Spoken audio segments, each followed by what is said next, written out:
we were talking about workplace-related activism, whatnot.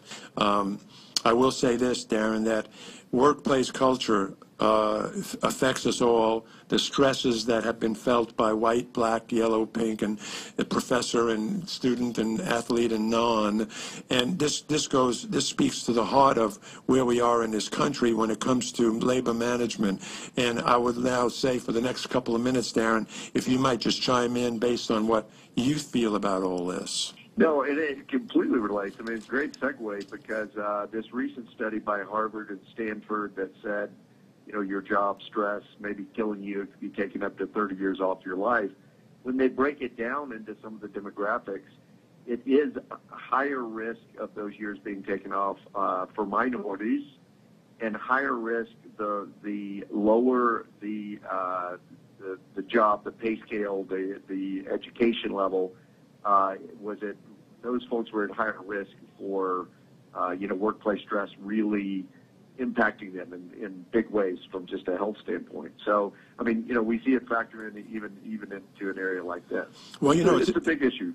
Daren, let me ask you a question. You're both an author, speaker, and also a consultant that I assume that businesses will come to and ask you to come in and assess what they're doing and how they may improve that particular workplace culture. Am I correct at that? Absolutely. Let me ask you this then. I'm taking this call from let me ask you this, Daren. How, for people that are listening, for corporate heads that might be listening, the University of South Carolina, for instance, people that we have a number of listeners from, how might they get in touch with Daren Martin if, in fact, they feel that there's a workplace culture problem that might need to be addressed? Okay, so I'm super easy to find. It's Daren, D-A-R-E-N, one R and an E, Martin. And if they can go to DarenMartin.com. My email is Daren@DarenMartin.com. And if I've got a book called A Company of Owners that just launched. If they just Google Daren Martin on Amazon, they can find the book or find me that way. So that's great. Yeah, I'm pretty reachable. That's great. A Company of Owners. It's interesting. Amazon's stock has just been rocketing out of sight, and they're predicting, even though it's at 600 plus, that they're looking for 800 now on the stock. They're doing everything right. They're using the cloud. They're using all their abilities, and obviously Jeff Bezos has been there forever. So when you're talking about workplace culture, they recently even had a few complaints that that Bezos had to come out and say, listen, we're going to be addressing that too. We want to know exactly how our workers feel about what we're doing. Isn't that interesting? It's fascinating because they're crazy successful as a company, but just think how much more they could be successful if they didn't have such a negative sentiment among their employees. And, I've heard horror stories, and I'm a huge Amazon fan. I own stock. You have my books on there. But they do have to address that. I've heard words like sweatshop and things used just in terms of the company. That's not sustainable. It's 2015. Companies that don't get their culture right are not going to, because we've got such a new workforce coming out, and if you want to attract the best talent, you better have a good environment for them to work in when they get there. Daren, I've always said I'm a retired money manager, stockbroker, options expert. I guess expert probably is a little self-flattering, but certainly an options aficionado anyway. And Sure. I would say to you that one of the more important things when it comes to a workplace environment, certainly by management is my term. A good company, for instance, on the New York Stock Exchange, with bad management, even with a good product but bad management, the stock will decline. An average product with great management, the stock will rise in value. So obviously it's the type of management, and management, unfortunately, in your history, I'm sure, Daren, you've seen this often. Management at one point in time has its own upheavals, and one regimen would be replaced by another. And oftentimes during that tumultuous period of time where one regime is out, the other new regime is in, very bad things can happen. Careers can change, lives can change, stress levels increase. And what happens then, Daren? How do you figure out how to put that back together again? It's almost like Humpty Dumpty is broken into some pieces there. And it's really hard to gain trust. It's super easy to lose it. And you're right that when you have the changing of the guard, the quality of your company is based almost exclusively on the quality of your leadership. And, I've dealt with companies with just abysmal leadership, and guess what? People are, they don't put their best effort.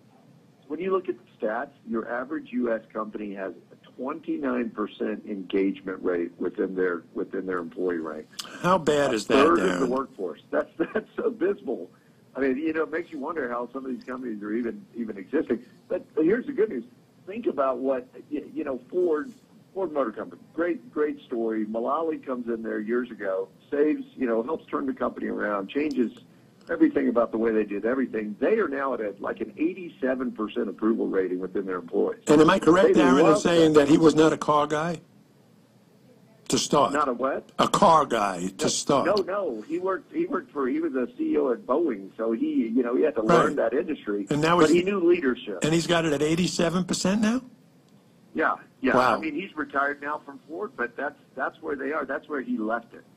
And of course he came in the first quarter inherited a $17 billion shortfall. So he had his work cut out for him. It's a testament to what leadership can do. And when you've got a company of owners, I wrote this book. I had a conversation with the CEO where I told him in the hallway, you need to fire your employees. He says, Martin, what are you talking about? I can't fire my employees. I said, no, you don't want zombie employees. You want owners.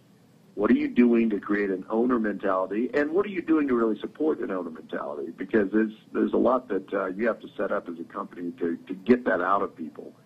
But, boy, that's when a company's really thriving. Let me tell you, when profit sharing and opportunities like that are really done correctly, it means a big difference. I'll tell you, Daren, because of the late start, we're going to have to cut to a couple of commercials. Hang in there, and you'll be back for another few minutes afterwards. Is that okay? That's awesome. Okay, Daren. Hold on, please. That very educated men, hardworking, obviously A-type men and women in management, as we say, you buy management. Doesn't it seem that they should avail themselves of obviously techniques that you are espousing, and that should be second nature, but really don't seem to be? Yeah, and I think it's too much control, it's fear, it's all of those things. But hey, the best company is when you've got decision makers at every level, if people really are owning their job and they're treating that. I saw an amazing thing. I saw a guy, a cement truck driver, walked by him the other day. He was out cleaning the tires, and I walked up to him in the rims. His truck was just shining. And I said, hey, what are you doing? He says, well, I'm cleaning my truck. And I said, yeah, but why? He said, because we have to take pride in what we do. That's an owner right there. Kudos to that company for hiring him, for supporting him, and for creating an environment where that's the attitude that prevails. And, I'm not worried about that company. You got a cement truck driver that takes that kind of pride in his work. He's going to take care of other things as well. And that's really what a company of owners is about. How do you create that culture? And then how do you, as an individual, act like an owner so that you're indispensable? Well, Daren, let me say this. We have our next 15-minute guest on the line, and he's calling from, I believe, Heidelberg, Germany. I think I might have that correct. He's a travel expert like you are when it comes to workplace culture. And once again, Daren, what I'm going to say is that I want you, before I let you go, to let all listeners know how to get that book. Once again, I know it's redundant, but I think it's important. Daren Martin, D-A-R-E-N Martin. Just Google that on Amazon. It's available right now. And then if they want to reach me, just DarenMartin.com. Daren Martin, thank you for coming and sharing on health, wealth, and happiness. Thank you so much. We want you to come back, Daren. So we'll be back in touch with you, and we thank you. And you have a great Veterans Day. We're out in, I guess, Texas, right? Yes, absolutely. Happy Veterans Day to you, too. Thank you so much, Daren.